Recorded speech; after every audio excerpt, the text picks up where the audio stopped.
भाई बहनों, आज की रोटी की हर सदस्य व्यक्तियों के लिए यीशु ख्रिस्तांची मधुर नावाचे सप्रेम नमस्कार। आज की दिने 21 मार्च 2024 शनिवार।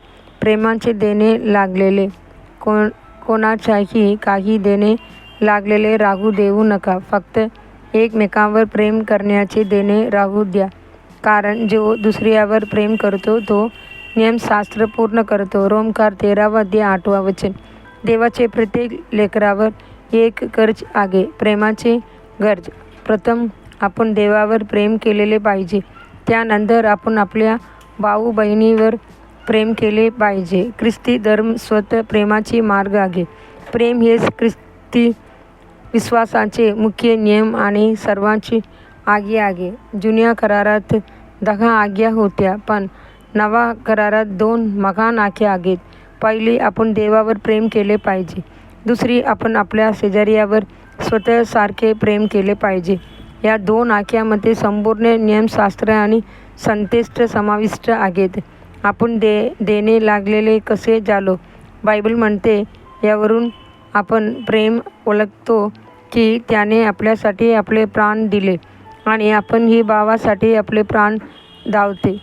1 योहान 3:16 आज अनेक विश्वासू लोक इतरांनी त्याने प्रेम दाखवावे अशी अपेक्षा करतात, पण तो ना देवावर प्रेम करतात ना इतरांवर प्रेम व्यक्त करतात। त्याने हे समजत नाही की त्यांच्यावर प्रेमाचे गरज आहे आणि ते गरज फेडलेलेच पाहिजे। येशू ख्रिस्ताने आपल्यासाठी आपले जीवन दिले आणि त्यामुळे आपण प्रेमाचे देणे लागलेले झालो। आपण इतरांवर प्रेम करण्याचे देणे लागलेले आहेत। एकदा मी एका तरुण भावाला भेटलो। डोळ्यात अश्रू घेऊन त्याने सांगितले की त्याची पत्नी त्याला सोडून गेली आहे।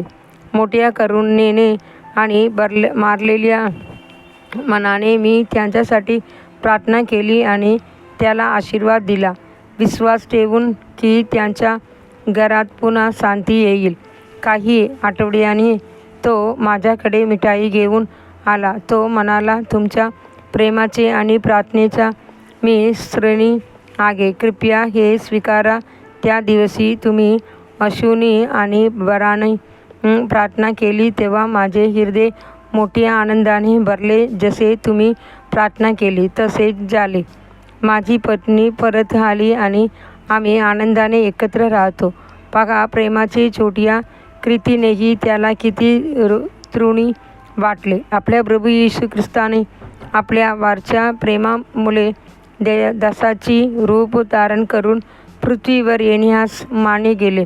त्या प्रेमामुळे त्याने करुणेने असंख्य चमत्कार केले। त्या प्रेमामुळे त्याने जेरुसलेमच्या रस्त्यावर जड क्रूस उचलून चालत गेला।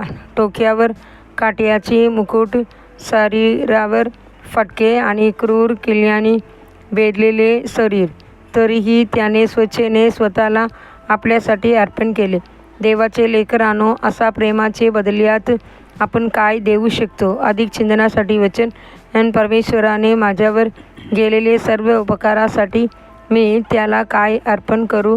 मी तारणाची त्याला उचलून परमेश्वराची नावाचा दावा करीन। स्तोत्र। संभोर 16:12 आणि 13 आजचे बायबल वाचन सकाळ यहोशुआ 7:8-9 संध्याकाळ लूक 1:21 से 38 धन्यवाद।